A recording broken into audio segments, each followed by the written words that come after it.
Magluluto tayo ng dinuguan.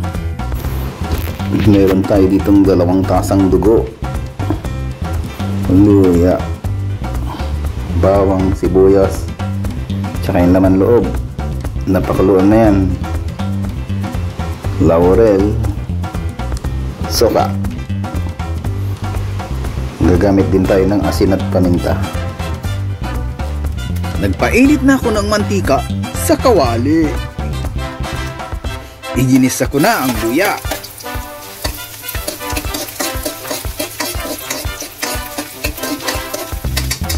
Sibuyas.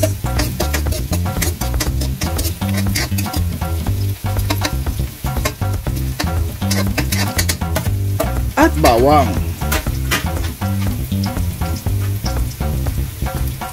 Lutuin maigi ang mga ito. Tapos, hinulog ko na ang laman loob. Pinakuluan ko na ito para lumambot, mga 10 minutes.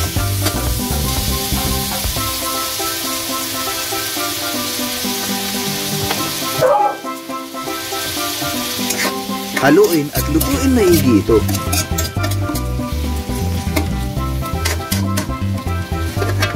Haluin at lutuin maigi ito.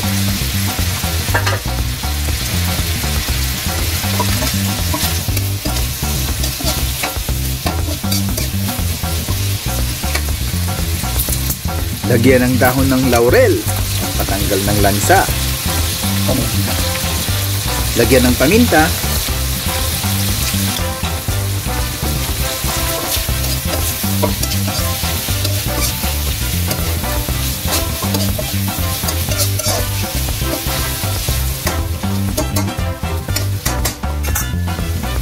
At 1 tasang tubig. Pakuluan.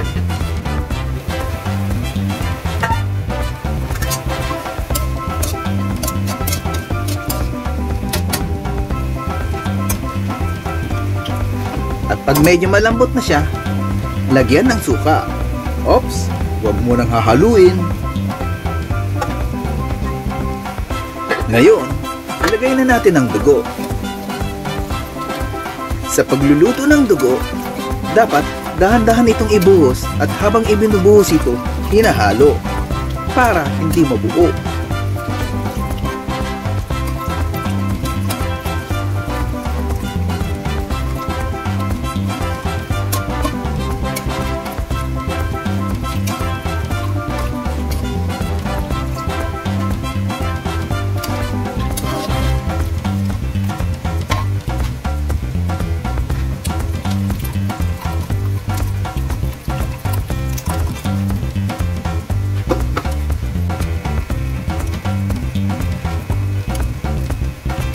Haluin lang ito hanggang sa lumapot.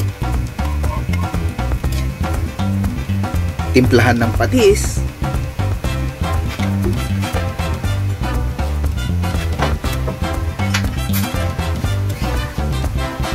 Haluin at lutuin maigi ito.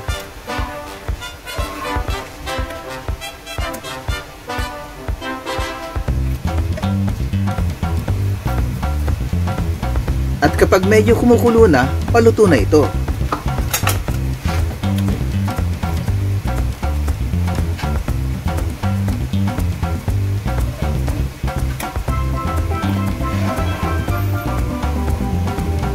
Haluin lang ito hanggang sa lumapot.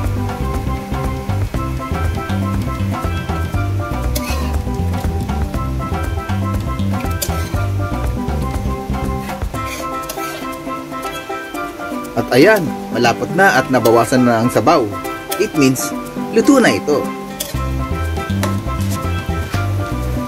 At ayan, ready na. Kakain na.